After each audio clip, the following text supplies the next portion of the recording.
أهلا ومرحبا بكم مشاهدينا في النشرة الجوية. تتوقع المديرية العامة للأرصاد الجوية الوطنية من المستوى البرتقالي هبوب رياح قوية ستتراوح سرعتها ما بين 70 و 85 كيلومتر في الساعة، وذلك لغاية الساعة 10 من صباح يوم الأربعاء بكل من بوجدور، العيون ووادي الذهب. وفي تحليل صورة الساطل نلاحظ أن السماء نسبيا غائمة بداخل الأقاليم الجنوبية، وباقي المناطق الأخرى سماء قليلة السحب إلى صافية. غدا بحول الله بالمنطقة الشمالية يتوقع أن يكون الطقس نسبيا بارد بالمرتفعات بالمنطقة الشرقية وكذلك بالهضاب العليا، مع تكون سحب منخفضة مصحوبة بكتل من الضباب بالقرب من السواحل. درجات الحرارة الدنيا ستعادل 0 درجة ببولمان، درجة واحدة بمدينة إفران، 10 درجات بوجدة، 5 درجات بمدينة تازا، و7 درجات بالرباط.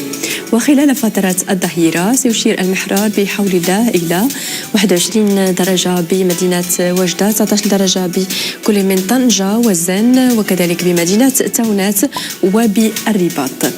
بالمنطقة الوسطى للبلاد طقس نسبيا بارد بالجنوب الشرقي، وبباقي المناطق الأخرى سماء قليلة السحب إلى صافية. درجات الحرارة الدنيا ستعادل 6 درجات بالراشدية وكذلك بمدينة ورزات، 9 درجات ببني ملال. ودرجات حرارة النهار ستتراوح ما بين 17 درجة بالراشدية، 18 درجة بأرفود، 20 درجة بمدينة زاكورا وكذلك بتاتار، 24 درجة بتارودانت، و 26 درجة بمدينة أكادير. بشمال الأقاليم الجنوبية يتوقع أن تكون السماء نسبيا غائمة، ستعطي بعض الزخات المطرية التي قد تأخذ طبعا عاصفيا. درجات الحرارة ستعادل 14 درجة بمدينة زاغ وكذلك بسمارة، 13 درجة بجلسة زمور وببكرة. ودرجات الحرارة العليا ستتراوح ما بين 20 درجة بزاغ، 24 درجة بمدينة طنطا، و20 درجة ببوجدور.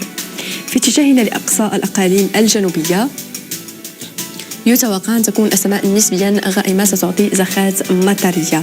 درجات الحرارة ستعادل 14 درجة بمدينة الدخلة، 15 درجة بالقويرة وكذلك ببرنزران، و14 درجة بأوسرد. ودرجات الحرارة القصوى ستصل بحول الله إلى 22 درجة بأوسرد، 20 درجة ببرنزران، 23 درجة بالقويرة، 25 درجة بمدينة الدخلة. حالة البحر سيكون البحر بالواجهة المتوسطية هذا إلى قليل الهيجان وكذلك بالبوغاز. جنوب كاب بارباس سيكون البحر هائج إلى قوي الهيجان، وباقي السواحل سيكون البحر قليل الهيجان. بالنسبة لتوقعات الأيام القادمة يتوقع بحول الله أيام الخميس، الجمعة وكذلك يوم السبت طقس نسبيا بارد بالمرتفعات وكذلك بالشرق وبالجنوب الشرقي، مع نزول تساقطات عاصفية بداخل الأقاليم الجنوبية وتكون ضباب بالقرب من السواحل. أيام الأحد، الاثنين والثلاثاء طقس بارد بمنطقة الريف بالشرق وبالأطلس وكذلك بالجنوب الشرقي، وسيكون كذلك الطقس نسبيا غائم بالنصف الشمالي للبلاد. درجات الحرارة ستعرف بعض الانخفاض الطفيف.